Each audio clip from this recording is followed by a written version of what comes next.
Hey guys, it's Greg from GWA Auto Parts, and today we're going to go over the blower motor resistor that fits a variety of Ford vehicles, including the Ford Escape, Expedition, F-150, 250, 350, 450, 550, and a bunch of other Ford, Lincoln, and Mercury vehicles. Make sure you check the product page for all the vehicle applications it fits.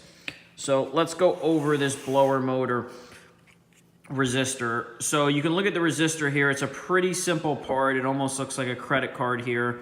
And if we move this over, you'll see that there's 4 screw holes here. This part is located underneath or beside the blower motor, depending on your vehicle.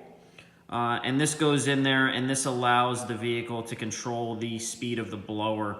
You'll see here there's 4 electrical pins here. You want to line up your factory electrical connector, plug it in, and make sure it clips here. One thing you want to make sure is when you're installing the new blower motor resistor, make sure the connector that plugs into here on your factory car, make sure none of the terminals are burnt, corroded, or anything like that. If they are, you'll want to replace that connector before you install the new blower motor resistor, or you may have similar issues.